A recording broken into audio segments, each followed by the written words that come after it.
भारतीय cricket team के allrounder Hardik Pandya की साबका एहलिया और मॉडल नताशा स्टैनकोविच ने हमेशा के लिए भारत छोड़ने की खबरों की तरदीद कर दी। हाल ही में एक इंटरव्यू में नताशा ने कहा कि वो और साबिक शौहर हार्दिक अब भी एक फैमिली है।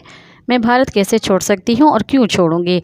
हमारा बेटा अगस्तिया मुंबई के स्कूल में पढ़ता है और हम अपनी बेटे की वजह से अब भी एक फैमिली हैं। क्रिकेटर के साबका एहलिया ने सर्बिया के हालिया दौरे से मुत्तल्लिक़ गुफ्तगू करते हुए बताया कि वहाँ मेरा घर है, वहाँ जाना कोई अनोखी बात नहीं। 10 सालों से मैं हर साल सर्बिया जाती हूँ, लेकिन उसका ये मतलब नहीं कि मैंने भारत छोड़ दिया।